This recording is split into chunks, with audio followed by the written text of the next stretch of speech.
Hello, and this is our Bible study on the spiritual world that we started in our last broadcast session.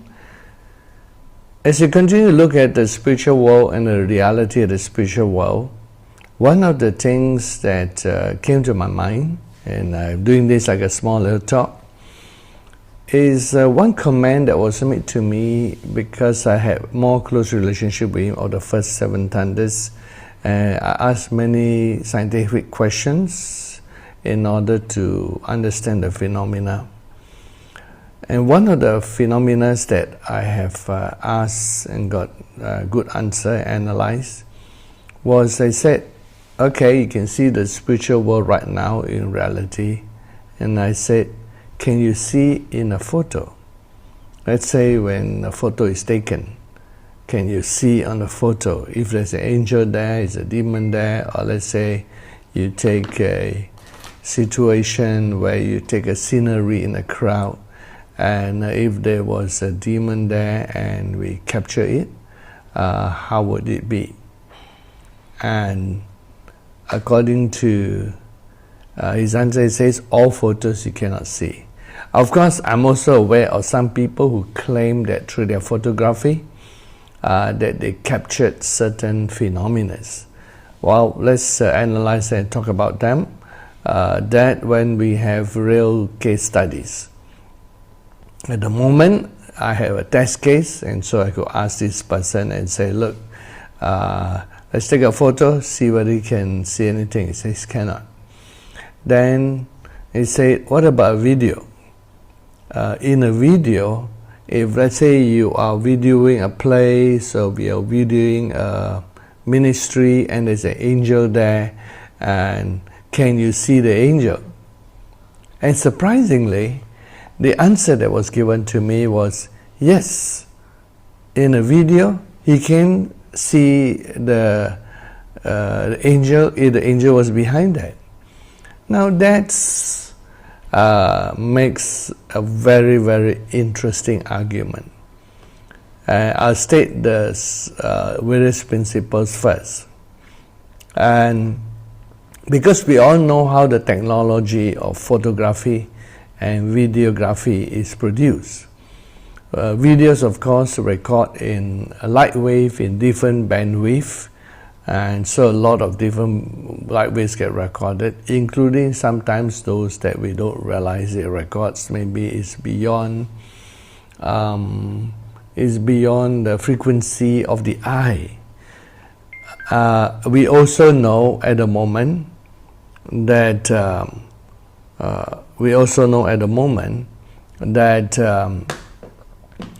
in terms of sound waves, they are able to isolate the sound waves that between the vibration of 20 vibrations per second to 20,000 vibrations per second, actually is much lower for humans. Some say it's only about 16,000 vibrations per second. But let's take a rough figure of rounding off between 20 to 20,000. That's the only range of sound waves that humans can hear. Anything slower than 20 vibrations per second or faster than 20,000 vibrations per second are just inaudible. Humans cannot hear it. Now, in terms of light waves, we are also not sure whether in terms of photography cameras, and then later the camera is developed. Today it's digital camera, but long ago it was recorded and it was reflected into a photographic paper, so it's reprinted within certain range of colors, and they could not produce it beyond certain range of colors, and so we are not sure about the range of camera captured. But besides the range, even if the camera, let's say, can capture higher, we still might not be able to see it. So with all these things, I began to ask questions similar to sound waves. It's just like, if those of you who are not so scientific, let me simplify the argument. If humans can only hear 20 to 20,000 vibrations per second, any vibration above 20,000 per second, as far as the human ear is concerned, does not exist. there's no way they could pick it up. Anything slower than that. That is why today they invented the dog whistle. You know the dog whistle, you blow and most people can't hear anything. But the dogs hear it and the dogs react to it because it's about 20,000 vibrations per second. So those things can exist outside the human range of detection. The question we ask between a video and a photo is, you could answer it in different ways. Number one, possibly the camera capture of the photo is less capturing less of the light waves than the video. That could be the cause. But we also know that the same camera that can capture video is the same camera that can capture a photo. So, was it just because the camera capture within certain frequency of light, and anything beyond it cannot capture, whereas the video can capture that much? That could be a simple answer, but I believe that that is not the answer. And so the second thing is, if we assume that the photo capture and the video capture are capturing the same amount of light waves, if they are, then we have to explain it in a different way. Can you see the argument? If the camera only capture that much, anything beyond here cannot be seen. And if the video capture that much, of course, they got a wider range. So, is point one the explanation for why a person with open vision can see things that can see the spiritual realm when they're captured by video, but cannot see the spiritual realm captured by camera? Is that a good explanation? I don't think so. Because I assume by default, see, every theory and every answer has a baseline of assumption. My first assumption is that the camera capture and the video capture are equal. Rather than the first point, I go for the second point, that the camera and the video capture the same amount of light. It's more logical since basically it's the same instrument, and one plays and one doesn't play. If I assume that to be correct, then I have to explain why he can see the spiritual realm captured on video but not the photo. I have to explain that. Because for the first seven thunders, he doesn't have to explain, he just describes his experience. But I'm interested in scientific analysis. So if we assume that it's the same range of capture, and he caught the range that he's seeing in the frequency, and of course if you and I look at the same video, if your eyes cannot see that frequency, then you still cannot see that frequency. My theory in a person's open vision is that they can detect certain frequencies because of some built-in in their natural or through accidents, like lightning strike or something change. Just like human beings are so different. I have a book about the differences of human beings in the natural. Like the heart can range from that small to that large. And I'm talking about healthy hearts. I mean as a genetic nature without it going within a range. Of course, we all know the heart size can range from, let's say, very small to a certain size. Anything beyond that would be considered unhealthy. Just like when you take the blood pressure, that within a certain range is healthy, and within below or higher than a certain range, then it is unhealthy for normal humans to function in. Give and take whatever assumptions we do in the study of the human body, because sometimes science is not exact and there are too many assumptions. A person might who know genetically be used to certain levels, and we take unhealthy, but a person is all the time healthy. As you know, there are always exceptions. But let's answer this question, and the answer to this question will help you understand the phenomena of the spiritual realm and seeing in the spirit. So I assume that the camera and the video are capturing the same thing, are the same amount of light, which means that I have to offer a different explanation than just saying that, oh, the camera capture less than the video. And this is my explanation. In a video, there are actually many frames, and each frame is being played roughly 33 frames per second. You'll remember this, you remember this little thing that we used to do when we were small, and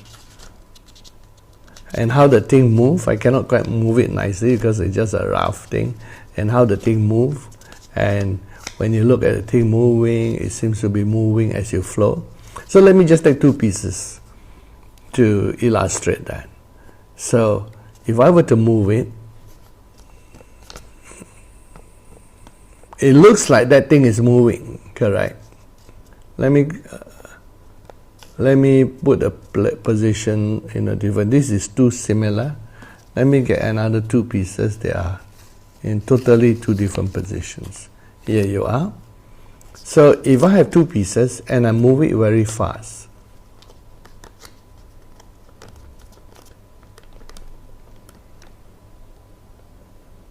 it looks like that thing is moving. And that's how you have movable movies.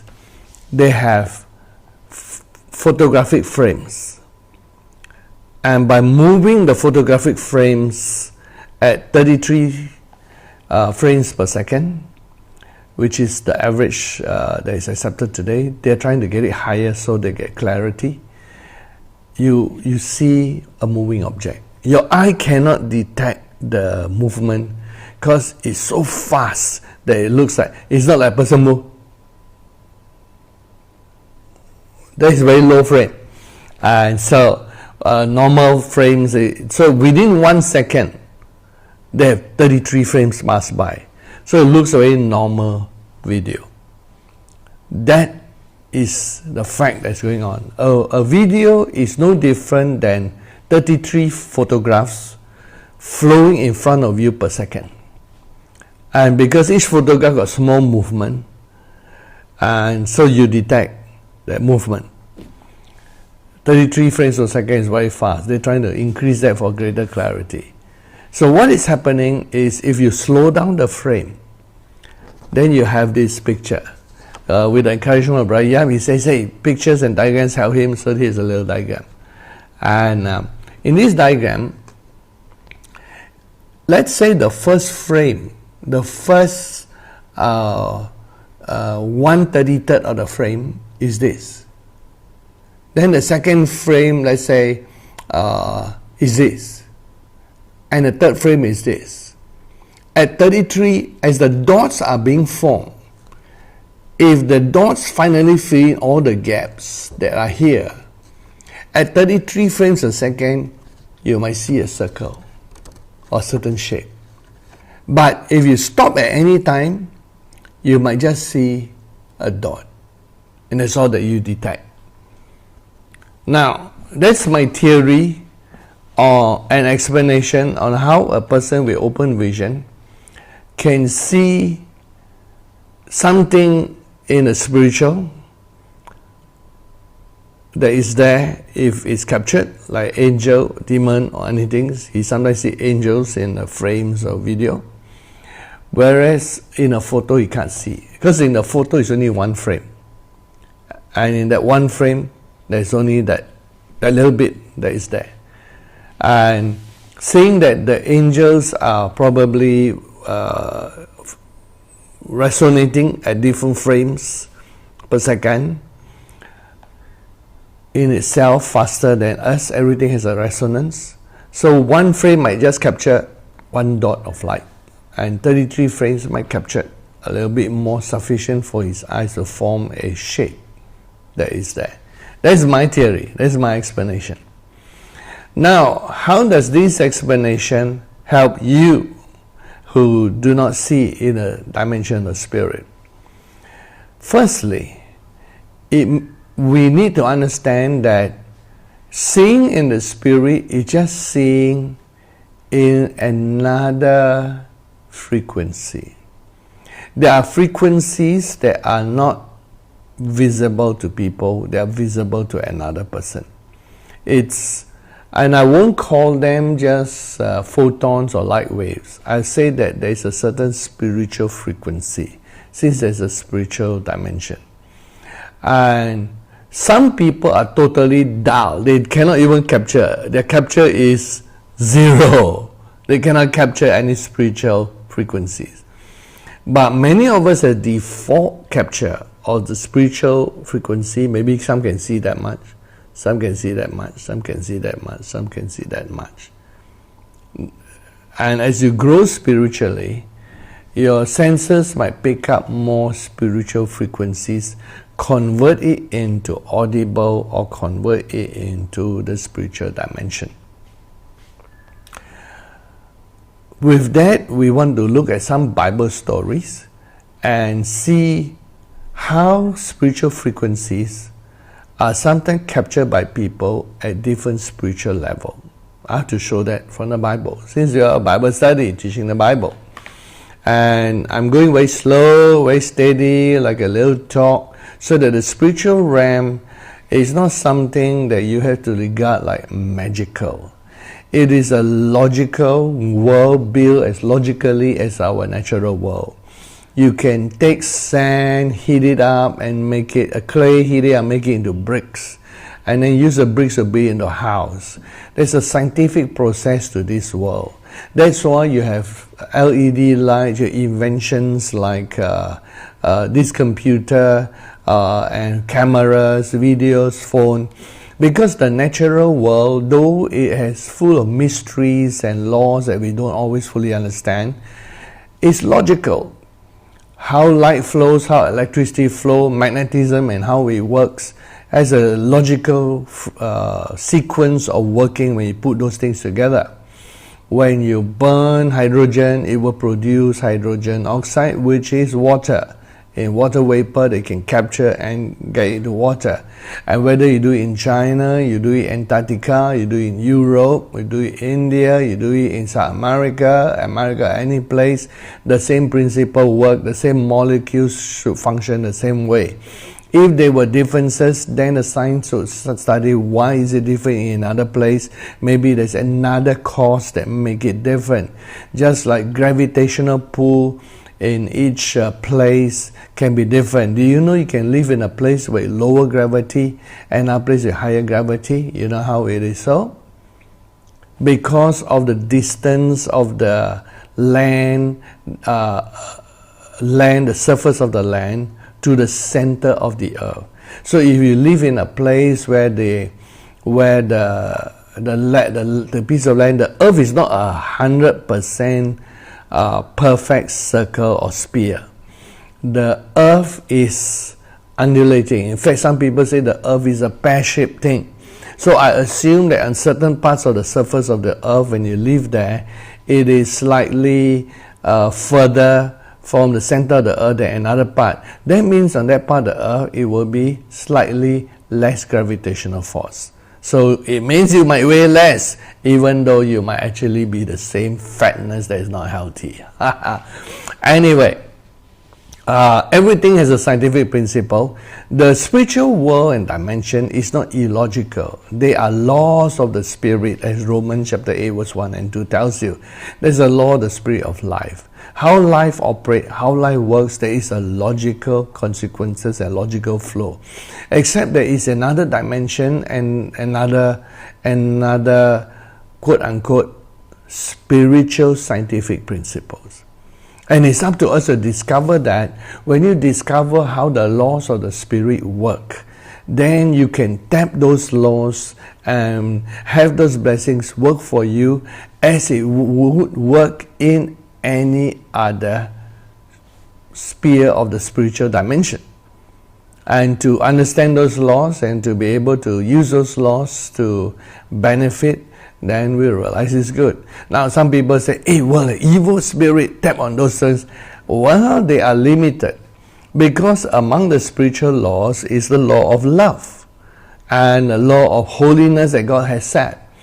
And thus if one does not love, those laws might not work for you anymore. See, spiritual laws work based on certain spiritual principles, and as such the enemy is very limited to certain types of spiritual dimension that he can dominate and create darkness, whereas those from the light, more of the light can work, and they can tap on the light, because love, light and life are based on the same substance from three different angles.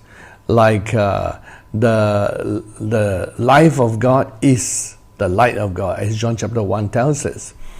And then 1 John, in John's epistle, he tied the word love to the word light. So suddenly all three principles of love, light and love are operating on the same frequency and possibly the same substance in different manifestations. So it's things like that that we need to understand. And it's good to love, then we just have to understand, what does it mean to love? What does it mean to care? What does it mean to have life or to not have life? More life means, if the Bible says abundant life, means there can be more life or less life. More life and less life might cause a person to not just live longer or shorter. It might mean the amount of health that the person experiences versus a person who lives with less health because he got less life flowing through him. So many of these are interesting principles that can be tapped on. So what are the people who encounter the spiritual realm and they have different things that happen to them? Well, let's take one example of Acts chapter 9. In Acts chapter 9, you have the Apostle Paul experiencing the Damascus Road experience. According to the description of the Damascus Road experience, it says in the book of Acts chapter 9 that in verse 3, as he journeyed, he came near Damascus, and suddenly a light shone around him from heaven. Then he fell to the ground and heard a voice saying to him, Saul, Saul, why are you persecuting me? And he said, Who are you, Lord? Then the Lord said, I am Jesus whom you are persecuting. It is hard for you to kick against the goads. So he, trembling and astonished, said, Lord, what do you want me to do? Then the Lord said to him, Arise and go into the city, and you will be told what you must do. And a man who journeyed with him stood speechless, hearing a voice, but seeing no one. Then Saul arose from the ground, and when his eyes were opened, he saw no one. So something struck his eyes, and it was not a permanent blindness, he was temporarily blinded. What were the spiritual things that took place here from the spiritual world? There was a bright light. Now that bright light was the spiritual light. Number 2, there was the voice of Jesus that he heard. Nobody else heard that voice. So these are the what we call manifestations that Paul heard, Paul saw. He did not actually see Jesus' form or shape. He just said he saw a bright light and he heard the voice of Jesus talking in sentences to him. What about the men who were with him? The Bible says in verse 7, the men who journeyed with him stood speechless, hearing a voice, but seeing no one. So apparently, their spiritual eyes could not detect anything. They could not detect anything with their eyes. They did detect some sort of sound waves, or actually spiritual waves that vibrate in them like sound waves. Now this is not a full picture of this phenomena, because Paul gave his testimony 2 other times, and his description is slightly different. So we must put all together on the same incident. And so here we are. The next time he gave account of this incident is in Acts chapter 22. In Acts chapter 22, Paul testified to the same thing. Then he said the same thing in verse 6, 22 verse 6. I journeyed and came near Damascus at about noon. So we know it's about 12 o'clock in the afternoon, 12 p.m. Suddenly a great light came from heaven, shone around me, and I fell to the ground and heard a voice saying to me. So he saw the light, a great light, and he heard a voice. Same phenomena for him. In the conversations recorded, it was slightly longer than he recorded in Acts 9. And you know how when sometimes some things are shared in the Bible, it precedes it doesn't share everything. So do not assume sometimes when something happened that they recorded everything. Many times they only record some things, so it's too much to record. Bible won't be that thick. And so they summarize their recording. But look at verse 9. And those who were with me indeed saw the light and were afraid, but they did not hear the voice of him who spoke to me. Now we put that together. In Acts 9 it said they saw nothing, but what they mean is they didn't see anyone. Here it says they saw the light. Paul, he saw the light and heard the distinct voice of Jesus. And here it says they saw the light, but they did not hear the voice of Jesus. Now, in Acts 9, it says they heard something. Put the two together, it means that the people who were with Paul saw some sort of flashlight, a light that came, and they heard some sort of sound, like a voice, but they did not hear the exact words at all. Their spiritual reception was not that distinct, or maybe God hid it from them. Then you have another account of this in Acts chapter 26. And in Acts 26, as Paul stood before Agrippa, King Agrippa, he said the same thing but a little bit more descriptive. He says, O King, in verse 13, I saw a light from heaven, so it's from the sky, brighter than the sun, shining around me. So the light was brighter than the sun and shining all around him. And then he heard a voice speaking. So Paul's testimony was consistent. But as he described, and then this time the testimony was even longer. Look at how long a conversation was that. If you want the full conversation of Paul and Jesus, which is actually even chapter 26 is a presse. There are some more things he did not record. But here he tells more things that took place, or what Jesus actually said.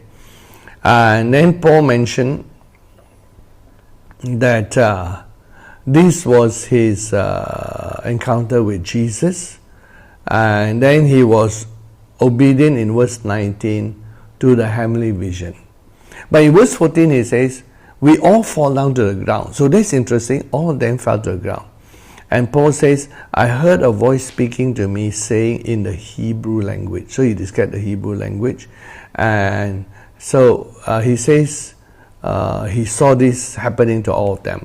What are we to take of this? We can say this, that those whom God wants, it seems that this is controlled by God. I am not sure of how much Paul's spiritual development is at the time, but I assume that he was probably slightly better since he actually loved God, but he didn't realize that he was going against God. He thought he was serving God. In his episode, he said he thought he was serving God. Whereas the others, they were just accompanying him. We do not know their spiritual level or amount of word that they had. Paul had more word than them, but he's interpreting it wrongly. We can only conclude this, that it is possible that the spiritual realm has an effect that some people can detect. Some people cannot detect anything at all. But some people can detect, and they can detect this, let's say, take a piece of paper here, graph paper. Some people can, maybe they can only detect this amount. Some people can detect this amount. And also, even the person who detects this amount might have to only detect it as you see multiple frames. And what we can say is this: the spiritual realm is detectable by those who have spiritual senses, and spiritual senses can be at different level. That is important. We will speak of that in our next part. God bless you and strengthen you into the dimension of the Spirit.